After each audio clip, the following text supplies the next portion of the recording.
Hey guys, welcome back to my channel. My name is Caitlin and today I'm ranking all of the palettes I used in the month of February. I've got a few more than I did in the month of January, and some of these are new, some of these are old. Let's see how they stack up against each other. Before we get too far into the video, I hope you will consider subscribing. I upload videos twice a week. It's totally free to subscribe, and I would love to have you back again on the channel in the future. So let's go ahead and rank these, guys. And it was hard this time, I'm not gonna lie. Like, some of these were lower and I didn't want to put them lower, but I just had to. So we're gonna get into the what, the why, everything. Keep on watching. Alright, so in number 10, Game Beauty Victory Palette. I actually like this palette a lot, guys. I traveled with this month. I will leave my video linked where I talked about my current favorite travel makeup. I love these small palettes for that. Really, the only reason this was ranked as low as it was is because traveling was the only time I used it. It's pretty basic. It's got really pretty shimmers. There's nothing wrong with it. Again, I don't dislike this palette. Just color story wise, I think the other things I gravitated more towards or used more times this month for whatever reason. But yeah, love Game Beauty so much. Still don't have their Cyberpunk palette and would love to have that in my collection at some point in time, but it is a good palette. I do like it. I have like one of their wallpaper from Game Beauty on my phone. I love this brand, so don't get me wrong, but she's number 10. In number 9, the Glam Matrix Nocturnal palette. Now, I will link the video here to show you what happened the first time I used this palette, but I actually can't pick it up and like open it and show it to you now because of its damage. Like, it's gonna crumble everywhere.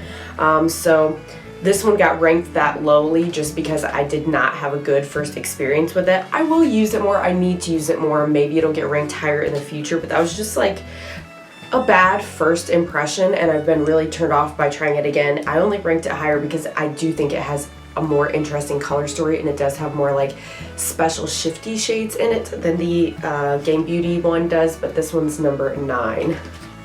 In number 8, it's the palette I'm wearing today, and this might surprise you big time. It kind of surprised me, to be honest, but I've been prepping for the last couple months trying to do my entire makeup inventory for a video to tell you like how many quantity wise do I have of everything, and I'm about 75% of the way done with that. But I found a few items as I was going through my inventory that I was like, I have not used this in quite a hot minute. Let me pull it out and check it out. And one of them was the Morphe Jaclyn Hill palette. That's what I'm wearing today, guys. I know, right? Like this spring colorful look from this neutral Nelly, but I used this like kind of mustardy orange. And then I did use, what did I use? These two blues, like the teal and the shimmer. And then I used this dark kind of greeny to slightly deepen the outer corners. And then I used the black for shadow liner. I really think it looks good, and I cheated a little. I have a little like light blue in the inner corner. That's a highlighter from Bitter Lace Beauty. But I mean, like, you can combine stuff. There's no rule against that, you know? So I still have a lot of product in these pans, and even though I can't tell you the last time I bought something from Morphe, I paid for this stuff, so I should be using it. And honestly, the quality's not bad. I'm really actually quite happy with this look. I filmed another video today you guys have already seen on like a spring unboxing, so I wanted something more like bright, fun, poppy color. And yeah, I just was like, oh, I don't remember this being this good of quality. I really don't mind it, and I actually wore it yesterday, the day before I filmed this too. I did something just like neutrally up here for an outing, an event I went to, and it was really nice as well. So I'm like, huh, wait a dang minute. Maybe we should be keeping her out for a minute because the mattes particularly are beautiful. The shimmers are fine, but they are nothing to write home about. They are better with glitter glue in my opinion. I didn't use glitter glue today, but the mattes are pretty dang good, especially with an eyeshadow primer, which I always use. So yeah, this one is number 8. Number 7 from Blend Bunny Cosmetics, The Dollhouse. Now this formula is really, really nice. This one is only not ranked higher because I liked the color stories of everything else slightly better. It does have an interesting color story if you haven't seen it. It's not like totally neutral. There are pops of blue and purple. You can go rosy, you can go more olive, you could even do orange, so there are other than lace, like the white shimmer, haven't really, I've only used this, I think, once this month, so it definitely could be ranked higher in the future once I play with it more. I'm not sure. I paired it with another palette, like I used the mattes mostly in here and paired it with the shimmer, another palette that's in this ranking that you'll see later. But yeah, Blend Bunny, love it. Their latest release looks amazing, that Trove little quad, but just with the low buy right now, I'm not doing it. So I'm trying to enjoy the ones I have that I haven't really touched that much yet to feel like I still have a little bit of new in my collection. Number 6 from Sydney Grace. Now these are singles, but I consider it a palette because I bought it as a palette. It's the In Loving Memory or In Mel's Memory. I can't remember what they called it. This bundle, it's supposed to be Mel Thompson's version of the Natasha Denona Retro Glam palette. I used it last month. I used it again. It's really nice. I just think you can make some great everyday looks that are colorful, but it's more muted colorful. And it's just, again, like very smooth, very high quality shadows here.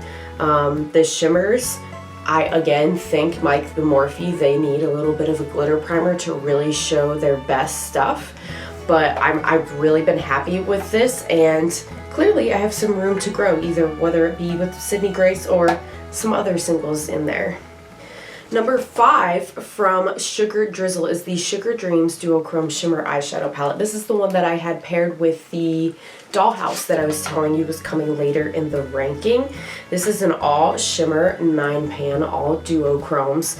I forget which mattes I used in the Blend Bunny, but I paired it with Heavenly Treats, this pinky one down here.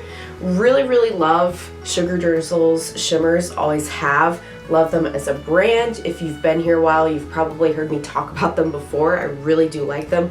Still really want the Trashed palette from them. That one I do not have. But I do have other shimmers in here I have not even touched yet. Now that it's almost March, starting to get into some spring looks, I think this will be fun. I really want to do a St. Patrick's Day. It was so tasty, that pop of green in there. I think that would be really fun to do like a bright St. Patrick's Day look. I don't know if I'll film it for the channel or not, but you know, it's fun to do makeup off camera too. I wear makeup pretty much every day, you guys. A lot of it isn't filmed. And yeah, I just think this is perfect timing for spring. And I think they just did recently, maybe last week or so, a restock of this. I'm not sure if it's in stock now, but I know they are doing restocks. It wasn't limited edition, and I really do like this one. It's only not higher because it is only a 9-pan and it's all shimmers, so there's limitations. I feel like it's a companion palette. Ranked number 4, the Lunar Beauty Moonspell 2 palette. What did I pull this out for? I think I paired this with another one too and did a couple things together. Ooh, maybe this was Valentine's Day. Is this Valentine's Day? I did a video of Valentine's Day palettes. I think that's why this was out, because it has some like reds and pinks and purples, and then I was inspired to use it because of that. Yeah, I don't pull this one out really nearly enough. There are a lot of things that I haven't used in there yet. Like if I look at it, I can clearly see several shades that I haven't tried at all yet. So need to pull that one out even more. But I do love Lunar Beauty. I love the quality, and it's just a fun color story. I don't know, why did I rank this one higher than the other ones? Maybe it's just my love for the brand. The packaging doesn't hurt.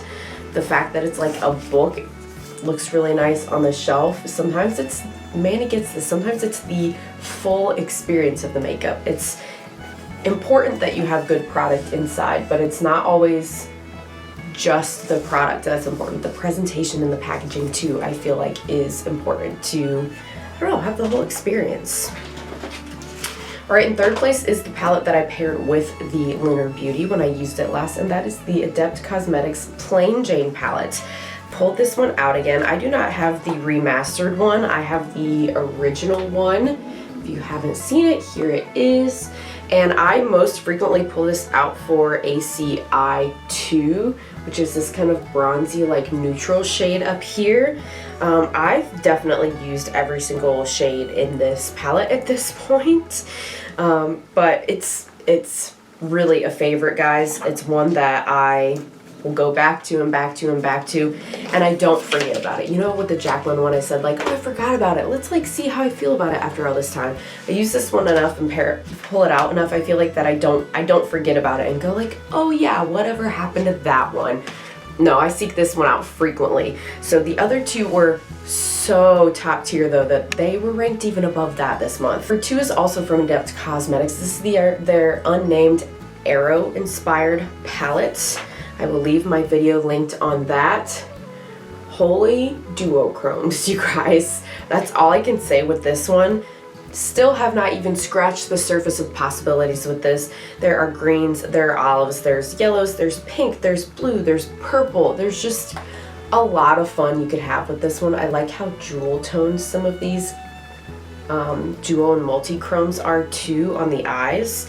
So I probably could have done kind of like a similar blue thing with this one, huh? I guess there's not like an orange matte, but interesting. Yeah, I think there could be some fun spring looks I do with this one too, but it's just the special shifty shades in this one, and I rank this one higher than the plain Jane, even though they are both Adept Cosmetics, just because this does have a row of mattes. That this is more of like a functioning standalone palette in my opinion, versus that one is more of a companion palette. So I don't know. It's not hard to put two palettes together when it's a companion palette, but I just forget to sometimes. I don't know why, but I just do. Usually when I have a palette, that's the palette I use. I don't know how you guys are about that, but that's me personally.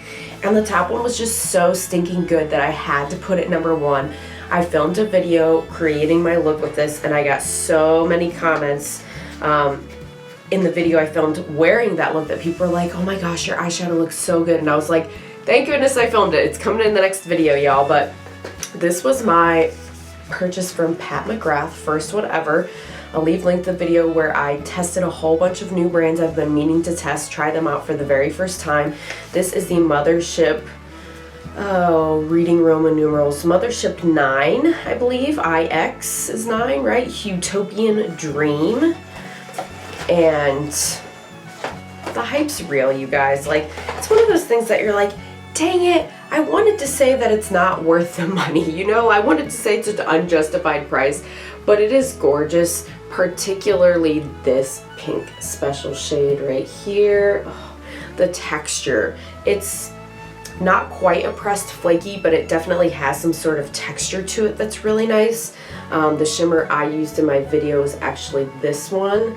And yeah, the mattes are really nice too, and very wearable, but still like special. I don't know. It's one of those that I feel like is really hard to describe, but once you see it and try it, you get it. You understand. So this one is number 1 for February. All right, guys, and that is all 10 palettes I used in the month of February. What do you think? What is your favorite palette of the month, or your least favorite palette of the month? I would love to know down in the comments below. I hope you're doing well, and I hope to see you again on the next one. Bye!